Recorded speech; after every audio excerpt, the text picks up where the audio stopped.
같은 연구소에 있던 코원이라는 사람이 같이 타고 있었는데 다시 비행기 뜨려면 뭐 내일 뜬다니까 너는 요새 뭐 하냐 했더니 나는 원자탄 하나 쏠 생각이야. 뭐 하려고? 원자탄 하나 쏠 생각. 중성미자 발견하려고. 그게 가능해? 충분히 가능해서 이제 둘이 그 얘기로 꿈을 키웁니다. 너 뭐 할 거야? 핵폭탄 하나 쏴보려고. 인사할 시간도 많습니다. 여러분의 시간을 낭비해드릴 느리지만 쿨한 과학. 랩미트입니다. 반갑습니다, 교수님들. 반갑습니다.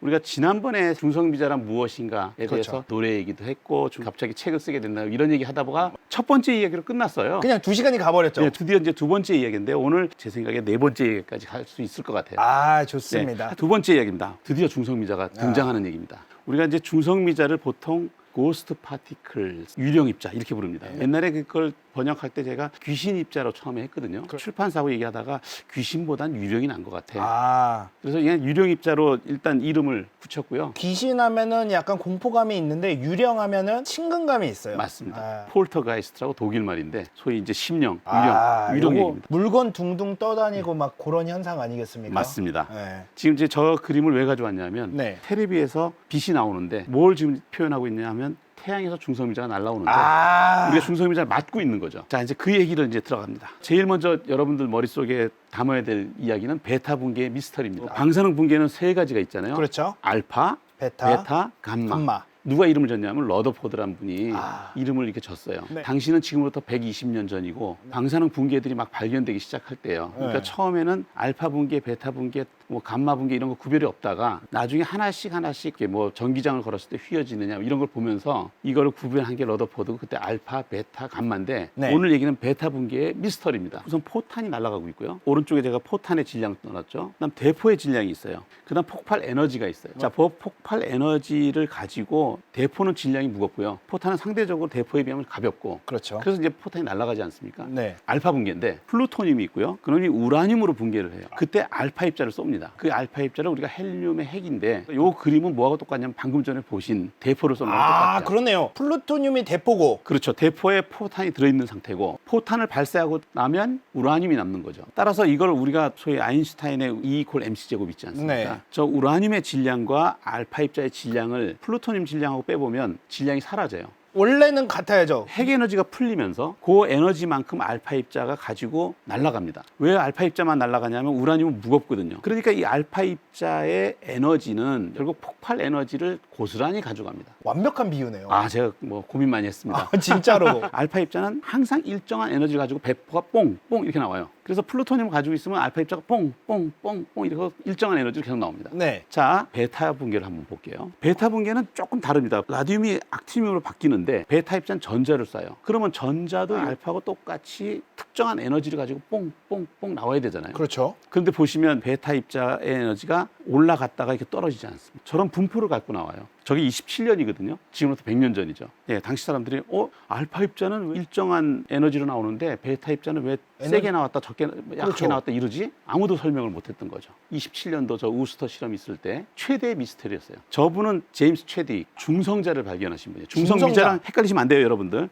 중성미자 따로 있고요, 중성자 따로 있습니다. 그렇죠. 그래서 저분이 이제 체드윅이 가이거와 같이 실험을 해서 베타 입자의 에너지가 저렇게 스펙트럼을 갖는다는 걸 보여줬었어요. 저 결과를 사람들이 신뢰하지 않았어요. 조금 복잡하지만 이렇게 들어보세요. 원자핵에서 베타 입자 전자가 나와요. 알파 입자는 이 원자 전자 구름을 뚫고 나오는데 그렇죠. 베타 입자는 이게 전자잖아요. 원자의 바깥에 있는 전자 구름하고 부딪힐 거 아니에요. 그러니까 제대로 못 나오고 거기서 부딪히다 보면 에너지를 잃어서 그래서 스펙트럼으로 나온다라는 주장을 누가 하냐면 이제 오토환하고 마이트하고 이런 분들이 되게 그럴듯한데요? 얘기를 해요. 네. 그러니까 이제 당시에 이 결과는 그냥 미스터리로 남은 거예요. 전자의 에너지가 여러 가지 에너지를 갖고 나온다는 거는 의심의 여지가 없는 실험적인 사실이 됐고 이론적으로는 설명이 안 되는 상황이 27년에 벌어진 거죠. 그 다음 얘기로 넘어가겠습니다. 당시만 해도 27년이 언제냐면요. 양자역학의 코펜하겐 해석이 나올 때예요. 그러니까 그 당시만 해도 양자 세계는 새로운 아주 신비로운 세계거든요. 그러니까 이 닐스 보가 이렇게 얘기해요. 아마도 이 작은 세계에선 에너지 보수칙이 안 지켜질 수도 있어. 우리 거시 세계와 원자 세계는 다른 물리 법칙이 작동되니까 라는 설명을 해요. 만약에 우리 물리학에서 에너지 보존 법칙을 포기해버리면 그럼 뭐 에너지도 마음대로 생성할 수 있고 영구 동력도 만들 수 있고 뭐 에너지도 그냥 끌었어도 또 나오고 뭐 이런 거잖아요. 맞아요. 그러니까 정말 물리학에서의 금과 옥조는 뭐냐면 에너지 보존칙이에요. 맞아요. 에너지 보존칙은 버릴 수가 없는 거예요. 자, 이제 에너지 보존칙을 망가뜨리느냐의 순간에 에너지 보존칙을 지킨 사람이 나옵니다. 볼프강 파울리입니다. 저기 뭐라고 적혀 있냐면 이제 독일어로 적혀 있는데 방사능 신사 숙녀 여러분 이렇게 적혀 있어요. 아 진짜로요? 예, 리베 라디오 라디오 악티브 액티브 다멘 운트 다멘 운트. 예, 헤렌 방사능 숙녀 신사 여러분 와. 이렇게 시작하는 건데 여러분 저 베타 붕괴 네. 미스테리 이렇게 해결할 수 있습니다. 실험가들이 측정할 수 없는 미지의 입자가 전자랑 같이 발사가 되는데 하나의 에너지 갖고 나오는데 얘가 반을 뺏어서 사라져 버리면 얘가 전자의 에너지가 지맛대로 갈 수 있습니다. 이러면 될 거 아니냐라는 걸 편지로 써요. 저 베타 입자가 왜 지맛대로 에너지를 가느냐? 저는 안 보이는 중성 입자가 나머지 에너지를 가지고 도망간다는 거예요. 파울리는 에너지 보존 법칙만큼 건드리지 말자. 차라리 미지의 입자를 가정하자. 다만 이제 파울리가 이렇게 편지를 써놓고 한마디 합니다. 나는 골치 아픈 일을 하나 만들었다. 왜냐하면 정의 자체가 발견될 수 없는 입자를 가정한 거다. 저 당시 30년만 해도 파울리는 이미 대가에 올라섰을 때예요. 그렇죠. 그래서 저분은 뭐 굳이 논문을 안 쓰고 편지로 써도 알아서 논문들이 막 나오는 거죠. 중성자가 그 핵안에서 양성자로 바뀌어요. 그래서 소위 말해서 원자 번호가 88에서 89로 올라가잖아요. 그러고 나서 지금은 W 보존을 내고 전자와 중성비자를 내는 게 현대식 해석이에요. 왼쪽이 지금 파울리가 처음에 제안했던 방법이고요. 아, 예. 그렇죠. 왜냐하면은 88에서 89로 바뀌려면은 양성자가 생겨야 돼. 그래서 이제 미스테리는 뭐냐면 저 중성미자라는 즉 파울리가 예상했던 저 보이지 않는 입자. 자, 이제 어떤 일이 벌어지는지 그 다음 페이지 넘어가 볼게요. 세 번째 이야기입니다. 가까스로 찾아든. 여러분들 이런 얘기를 한번 해볼게요. 이론 물리학자가 요건 안 될 거야. 그러면 실험 물리학자는 더욱더 그 일에 집중을 합니다. 경쟁 관계이면서도 또 상호 보완 관계이기도 한데 아, 그래서 실험 물리학자들이 여러 인생을 망치는 경우가 있습니다. 맞아요. 진짜로. 왜냐면 진짜로 안 되는 것들도 있거든. 진짜로 안 되는 걸 평생을 바쳐서 하는 게 실험 물리학자죠. 지금부터 실험 물리학자들 얘기로 들어갑니다. 첫 번째는 이제 파니스 페르나 거리의 아이들. 미국의 그 유명한 팝 아카펠라 그룹이죠. 그 네. 백스트리트 보이즈라고 있었잖아요. 기억하시는 분들 있으나요? 너무 옛날이라. 예. 옛날에 있었습니다. 굉장히 뭐 아름다운 노래를 불렀었는데 저 로마 대학 뒷골목에 아이들이 있었어요. 약간 머리가 벗겨진 맨 오른쪽에 계신 분은 그 유명한 페르미. 즉 뭐냐면 원자 폭탄부터 지금 우리가 원자력 발전소는 원자로 있잖아요. 그렇죠. 세계 최초의 원자로를 만드신- 시카고 대학에 만들어서 그쵸. 에너지로 쓸 수 있다는 걸 하신 분이에요. 아, 오죽했으면은 페르미 연구소라는 거대한 이름, 그렇죠. 연구소 미국 이름이 시카고에 붙게 페르미 연구소가 있죠. 그 옆에 계신 분들이 전부 다 노벨상 받으신 분들이고요. 오, 네. 몇 분은 맨하탄 프로젝트 참여 안 하신 분들도 있어요. 왜냐하면 나는 무기 만드는 건 참여 안 하겠다 하신 분도 있지만 어쨌든 당시에 핵물리학계를 지배하던 로마 대학 분들이에요.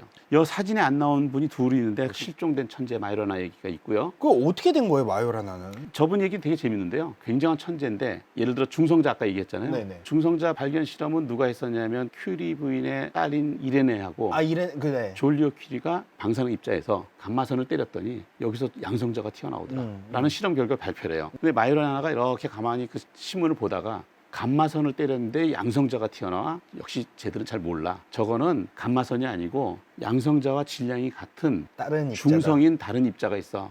그러니까 중성자라는 놈이 있을 거고 그렇죠. 그 놈이 때려야 양성자가 나올 거야라고 말을 해요. 그러니까 중성자가 이미 그 실험을 착 보고 안 거예요. 근데 논문을 안 써요.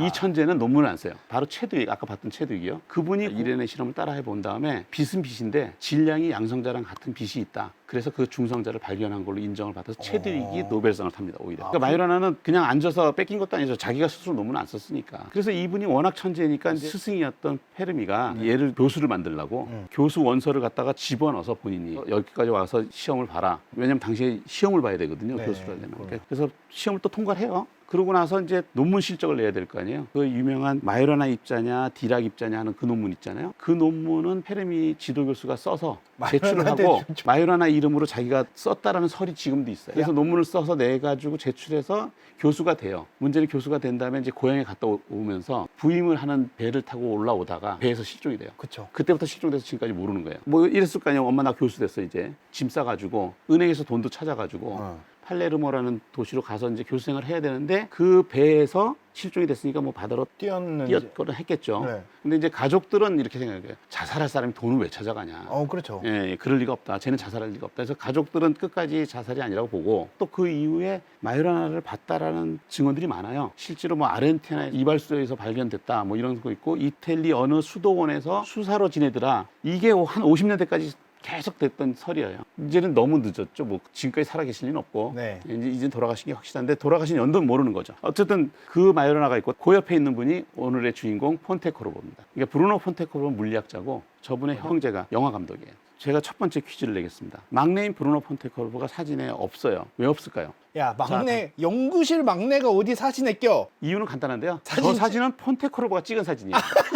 그래서 막내가 찍었던 사진이고요. 저 폰테코르보가 망명하기 전에 인터뷰하던 사진인데 정말 미남이죠. 근데 저분은 사실 워낙 천재라서 21살인가 그때 박사학위 논문을 끝내요. 그래서 페르미가 너는 빨리 졸업했으니까 파리에 유학 가서 퀴리 네. 집안 연구실로 포스닥을 갑니다. 연구를. 거기서 여자친구를 사귀어요. 둘이서 연애를 하다가 당시에 이제 공산주의 공부를 많이 합니다. 근데 당시에 공산주의라는 거는 여러분들이 생각하시는 지금의 우리가 공산주의하고는 많이 다르죠. 이렇게 당시는 공산주의가 출발할 때라서 뭔가 좀 난 잘난 척 하려면 꼭 공부해야 되는 거? 개혁된 약간 새로운 그렇죠. 사조 이런 거였죠. 그러니까 이제 당시에 폰테크로보하고 마리안느라는 그 커플이 둘 다 그 공부하러 다녀요. 근데 이제 그게 전력이 남아서 이 사람은 공산주의 운동을 했던 사람이기 때문에 저 사람은 맨하튼 프로젝트에 참여를 못해요. 페르미가 폰테크로보를 데리고 오려고 했는데 엑스파일에 걸린 거죠. 그래서 폰테크로보가 할 수 있는 일이라고는 핵과 무관한 가장 안전한 중성미자 일을 하게 돼요. 1945년에 폰테크로보가 쓴 논문이에요. On a Method for Detecting Neutrino. 뉴트리노를 발견하는 방법에 관해서. 그 당시에는 그러면은 뉴트리노라는 그 이름이 지어진 상태네요. 이름은 페르미가 졌죠. 뉴트리노라는 이름을 졌고, 그리고 이제 어떻게 알려졌냐면 이 입자는 존재는 하되 발견될 수 없는 입자. 그러고 있는데 갑자기 저 폰테크로보가 이렇게 하면 발견할 수 있다. 이렇게 하면 발견할 수 있다는 한 거예요. 자, 이게 폰테크로보의 엄청난 천재적인 아이디어인데, 소금 아시죠? 소금. NaCl. 그 Cl이 클로라이드 염소잖아요. 그렇죠. Cl이 두 가지가 있대요. 가벼운 Cl은 Cl35고요. 그 다음에 무거운 Cl은 37이에요. 그러니까 중성자가 두 개 더 많은 Cl이 있는데 그게 3대 1로 존재한대요. 왜 3대 1로 존재하는가?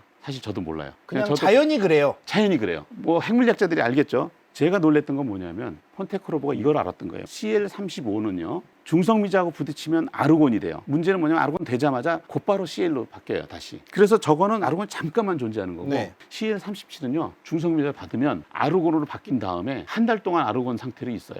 여러분들 아르곤이 어떤 원소죠? 너무나 안정되어 있는 비활성. 비활성 기체죠. 비활성이라는 건 뭐냐면 화학 반응 안 한다는 거죠. 그렇죠, 그렇죠. 아르곤으로 바뀐 다음에 NA하고 결별할 수밖에 없죠. 그러면 결별하면 어떻게 될까요? 아르곤 가스가 위로 올라오겠죠. 그래서 뽀글뽀글 아르곤이 올라오죠. 여기에 차가 났던 거죠. 폰테크로보의 아이디어는 뭐냐면 Cl이 많이 포함된 액체에다가 중성미자를 쏟아 부으면 네. 그러면 거기서 아르곤 기체가 뽀글뽀글 나올 것이다. 그래서 아르곤 기체가 발생하면 중성미자가 발견된 것이다. 정작 논문을 쓰고 이제 본인 실험을 하려고 그래요. 캐나다에서. 네네. 워낙 신분이 불안하니까 신분이 끝나니까 영국으로 또 가요. 근데 영국 또 갔더니 뭐 그 오펜하이머 영화도 나오지만 그 간첩 하나 잡히잖아요. 간첩 하나 잡히죠. 예. 그래서 안정된 정신으로 실험할 환경이 안 됐던 거죠. 네. 한가한 연구원 이름 아닙니다. 한 씨 아니고요. 이 한가한 씨의 본명은 레이 데이비스라고 불러요. 저랑은 개인적으로 약간의 친분이 있었습니다. 오. 그 친분은 뭐냐면 제가 2000년부터 한 2003년까지 브룩헤이븐 연구소에 있었거든요. 네. 제 기억이 나는데 2002년에 제가 저 자리에 있었어요. 저분 오. 노벨상 받을 때. 그때 저분은 할아버지였고 2006년이니까 저는 상당히 젊었을 때고 저기 2층에 계셨는데 왔다 갔다 이렇게 청바지 입고 다니셨어요. 근데 이제 제가 지나가면서 아이고 우리 연구소에 형광등이나 보일러 고치는 할아버지가 하나 다니시는데 그러면서 인사도 잘 안 했어요. 나중에 보니까 노벨상을 저분이 타신 거예요. 웅성웅성하길래 무슨 일이 했더니 2층에 레이가 노벨상을 탔어. 그래서 그 2층 할아버지 왔다 갔다 하시는 분. 그래서 이제 얼른 내려가 봤더니 이제 안 계시더라고요. 자, 저분이 바로 그 평생을 중성미자만 실험을 했던 레이 데이비스고요. 저분이 이제 연구소에 취직을 해가지고 여러분들 그런 거 아세요? 연구소 취직을 했는데 신입으로 아무도 일을 안 시켜요, 선임이. 그래서 이제 계속 저분이 몇 달을 놀아요. 근데도 일을 안 시켜요. 왜냐하면 다 모든 연구원들이 바쁘게 일하니까. 그래서 저분이 브룩헤이븐 연구소의 소장을 찾아갑니다. 소장님, 제가 입사한 지 3개월이 지났는데 아무도 저한테 일을 주지 않습니다. 나는 굳이 찾아갈 것 같지는 않은데. 그건 이제 우리들 생각이죠. 저분은 이제 월급 받기 미안한 거죠. 네. 자, 여러분들 소장은 안 바쁠까요? 바쁘죠. 그러니까 소장이 도서관 가서 좀 공부를 좀 하게. 그래서 저분이 실망을 하고 도서관 가서 공부를 합니다. 공부를 하다가 폰테크로보 논문을 읽은 거예요. 근데 저분은 사실은 물리학자가 아니고 화학자였어요. 오죽할 일 없으면 중성미자 논문을 읽었겠어요. 읽다 보니까 아르곤이 발생하면 중성미자를 발견한 것이다. 아르곤 발생은 화학에서는 껌인데 중성미자는 뭔지 모르지만 할 수 있어. 그래서 소장을 찾아갑니다. 제가 도서관 가서 논문 읽어봤더니 요 시설만 만들어주면 아르곤 양만 측정하면 중성미자를 발견한 거고 이 중성미자 발견은 파울리가 1930년에 안 된다는 걸 발견한 거니까 큰일이 됩니다. 라서 실험을 한 거고요. Cl37에다가 중성미자를 때려가지고 엔타이니트리노를 발견하는 실험을 해봤는데 잘 안 된다 그 얘기예요. 즉 55년까지 고생을 했던 거죠. 그런데 어떤 일이 벌어지냐면요. 세상에는 반드시 내가 뭘 할 때 여러분들이 뭘 발명하거나 좋은 아이디어가 떠오르면요. 지구 반대편에서든 같은 나라에서 누군가 같은 일을 하고 있습니다. 바로 저 중성미자를 발견하는 실험을 다른 분도 하고 계셨어요. 앞지르기, 원자탄을 터뜨려라. 원자탄을 터뜨려서 중성미자를 발견하겠다는 아이디어를 가진 사람이 있어요. 네. 프레드릭 라이너스라는 사람이고 오펜하이머에 나온 로스 알라모스에서 일하던 분이에요. 로스 알라모스에서 우리가 45년에 원자탄을 터뜨렸잖아요. 네. 한 두 방 터뜨리니까 전쟁은 끝났고, 자 그럼 과연 두 방 터뜨린 다음에 안 터뜨렸을까요? 아니면 계속 터뜨렸을까요? 계속 터뜨렸겠죠. 그렇죠. 사실은 저 당시만 해도 원자탄을 터뜨려가지고 지금처럼 방사능 오염부터 시작해서 이런 생각들을 많이 안 할 때 돼서 구경하기도 했잖아요. 그렇죠. 구경하게 됐습니다. 그래서 그 당시만 해도 원자탄 터뜨리는 거에 대해서 그렇게 큰 거부감이 없을 때였어요. 네. 이런 아이디어를 생각한 거예요. 우선 저 원자탄 안에서 대량의 중성미자가 발생해요. 거기다 중성미자 검출기 아까 있었던 그런 검출을 갖다 대면 촬영할 수 있지 않을까라는 생각을 프레드릭 라이너스가 갖게 돼요. 그러고는 이제 이런 아이디어를 가지고 막 고민하면서 비행기를 타고 가다가 불시착을 해요. 같은 연구소에 있던 코언이라는 사람이 같이 타고 있었는데 다시 비행기 뜨려면 뭐 내일 뜬다니까 너는 요새 뭐 하냐 했더니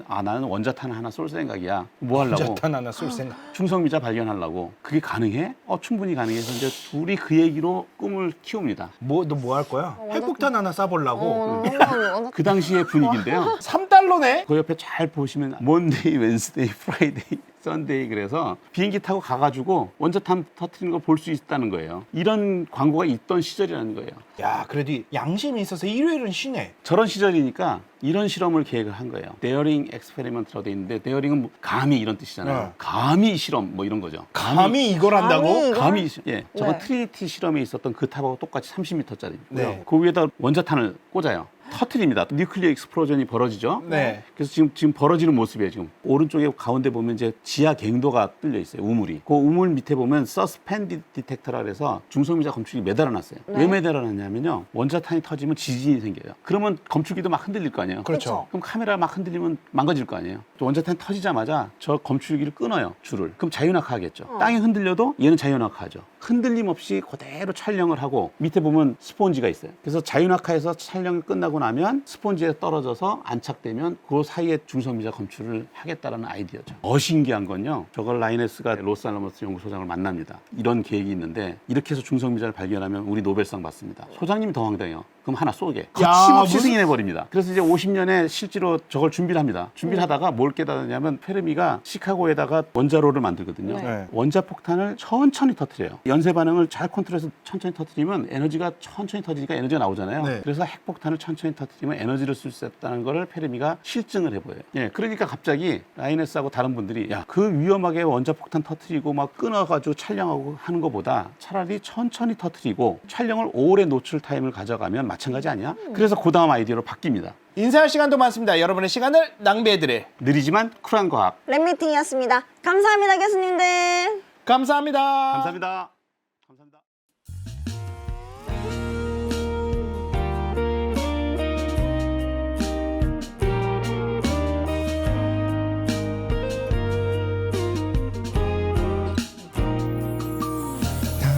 참 눈에 띄지 않는 사람 정말 아무것도 없는 건 막 끌리는 것도 딱히 꺼리는 것도 없는 그저 눈에 띄지 않는 법만 아는 회사에선 말 없는 대리 동창회 가면 까불이 어디든 적당히 맞춰주다 돌아보면 문득 나도 내가 누구인지 몰라 난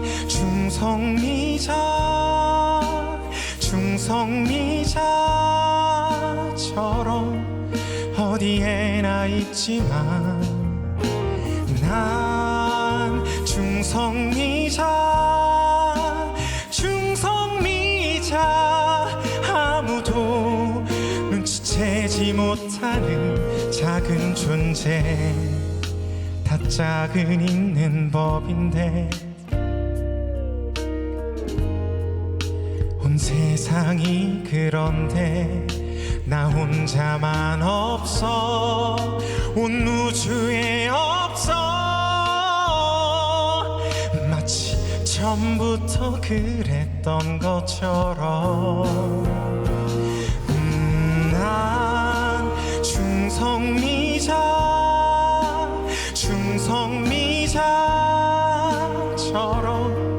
어디에나 있지만 난 충성미자 아무도 눈치채지 못하는 작은 존재 하지만 기억해 평범하단 건 위대함의 다른 말임을 티긋한 일상